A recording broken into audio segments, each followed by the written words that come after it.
Então a gente tem o Luke, que ele é o dono daquela frase de que a teoria da tábula rasa, que é muito conhecida em educação, que a gente aplica na questão do que vai ser ensinado ao aluno e de tomar cuidado com o que a gente vai passar a eles, né? Então ele era um filósofo inglês, conhecido como o pai do liberalismo, né, sendo considerado o principal representante do empirismo britânico e um dos principais teóricos do contrato social, né? Ele ficou conhecido como o fundador do empirismo, além de defender a liberdade e a tolerância religiosa. Ele também se preocupava bastante nessa questão da educação. O Luke, ele dizia que é no problema da educação que assenta o grande segredo do aperfeiçoamento da humanidade. Então, eu já estava prestando atenção ali nessas bases da educação. Ele já percebia que tinham que ser quebrados paradigmas para que a sociedade avançasse e nisso começasse com a educação. Então, se a gente pesquisar mais a fundo, a gente vai ver bastante coisa bem gratificante e edificante em relação à educação que ele falou, né? Agora, voltando aqui para o Luke, tanto o Luke quanto o Kant, né? Eles se ligam nessa questão da educação. Eles eram, né, filósofos modernistas, então dá para fazer um paralelo bem grande em relação à educação, de coisas bem contemporâneas que eles deixaram para gente, né? Embora muitos dos filósofos sejam atemporais, o que eles dizem, então esses são bem conhecidos na educação. Bom, o Kant, né, ele foi um filósofo da Idade Moderna que criou uma revolução do conhecimento filosófico, assim como Copérnico havia realizado com a física, né, influenciado pelas ideias do iluminismo, demonstrou a importância da educação e para o esclarecimento e a autonomia moral dos indivíduos, né. Então, o Kant, ele se preocupava bastante com a questão da ética. Ele dizia que as pessoas vão fazer um serviço para você. Mas o que acontece? Muitas das vezes a gente acaba vendo essas pessoas como objeto. Elas não estão fazendo apenas um favor para você. Ou não é porque você compra que tipo, elas não fizeram mais do que a obrigação. Elas não são escravas das pessoas. Então, ele falava muito nessa questão de ética, sabe? De se ver o indivíduo como um indivíduo. E ele fugia de colocar valor, então, religioso nisso, sabe? Ele não se fundamentava, ele buscou fundamentar a moral na própria razão, veja só, não mais em agentes externos como a religião e criar regras para o seu desenvolvimento, né? Então, entre as principais obras estão a Crítica da Razão Pura, que eu acho que quem tem interesse em filosofia, ou qualquer estudante de filosofia deveria ler, e a gente vai entender um pouco mais sobre isso que ele quer dizer, porque aqui a gente tem recortes, mas é muito importante quando ele fala de ética. Então, é bem essa questão, sabe? A gente não enxerga, às vezes, as pessoas como elas são, mas principalmente na sociedade atual em que a gente vive, mas pelo que elas têm a oferecer para nós. E os relacionamentos também acabam virando assim, né? Ou até no passado se constituíram assim, né?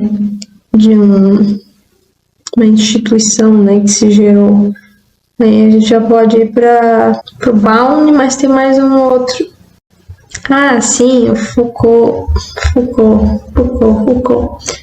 Olha, ele fala muito disso também. Sofia, você pode dizer para ele que parabéns, você. Então, como eu disse, se o aluno ele reconhece que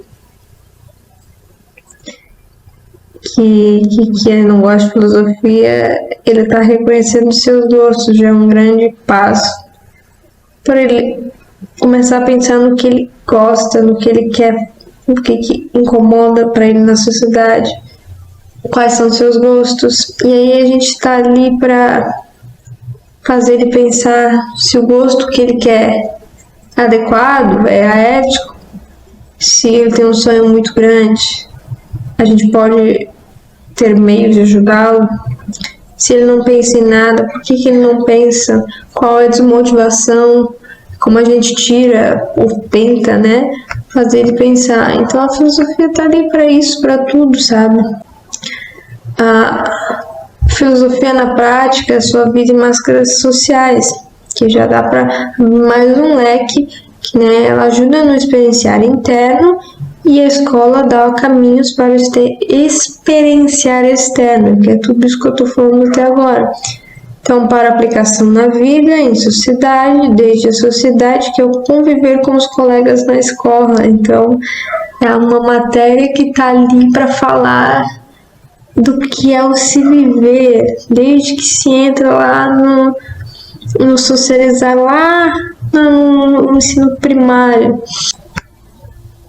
Então, se a filosofia é um organizar de ideias, ela te ajuda a pensar sobre tudo. Então, por isso que às vezes pode ser pesado, parecer palavras nesse sinônimo, nesse sentido. E também sobre conhecimentos que os outros filósofos já estudaram, referente ao próprio conhecimento, referente ao mundo. E saiba que a gente estudando o que eles estudaram, se nós nos debruçarmos, nós podemos entender mais do que eles mesmos descobriram. Conhecimento gera mais conhecimento.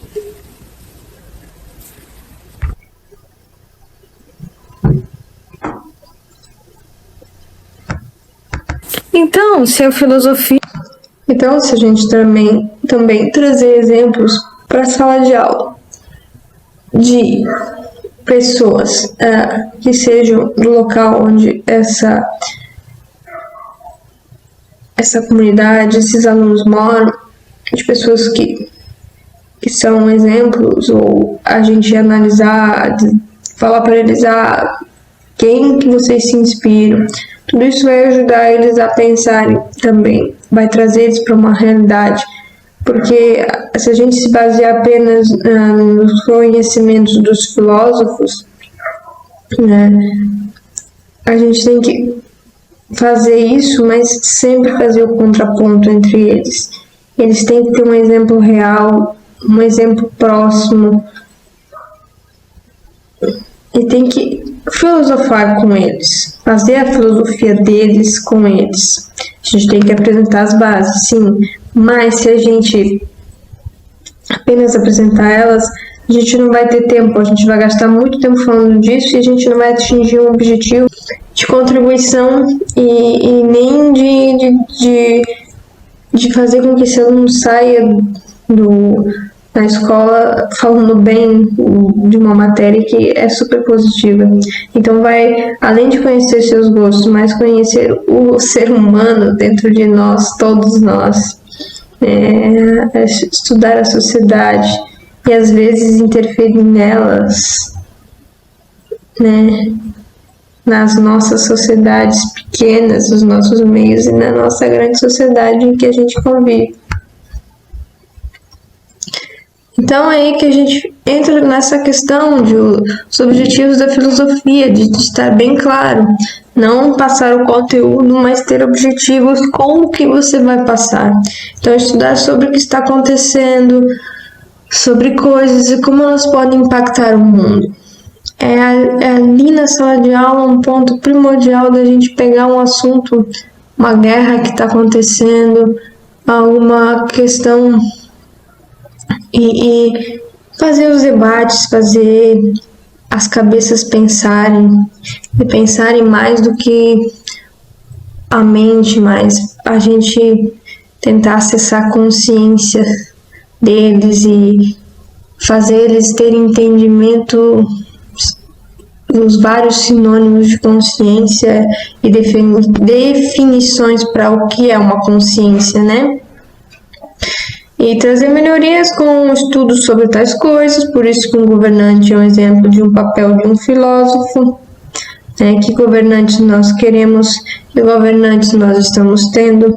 Então, tanto é que os primeiros filósofos eles eram pessoas que se reuniam nas polis para definir o futuro daquela cidade, criar leis. Então, ela vem para questionar as coisas que existem porque elas são de tal maneira, problemas, principalmente as soluções e mais questionamentos a serem levantados. Ela leva ainda mais perguntas do que respostas. Este é o princípio, esta última frase. E segundo Chauí, 99, na nossa página 31 do livro, que está em Fundamentação Teórica,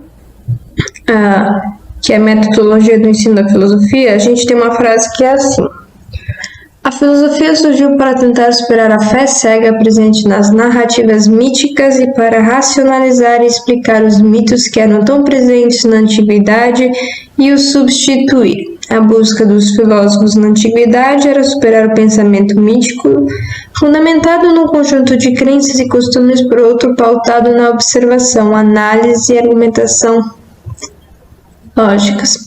Ou seja, né? Existia a religião onde eu tinha tudo lá pronto e não podia se questionar, e tantos pensamentos míticos, deuses, eles eram, por outro lado, também tinha os politeístas, e era aquilo e pronto, não se podia questionar. Os filósofos eles foram lá e investigaram tudo. Eles queriam saber a razão, o porquê. No começo eles tentavam também explicar por coisas que eles não tinham como provar, né? Depois surgiu a ciência, e hoje ainda a filosofia e a ciência se embatem como tantas outras, né? Outras categorias.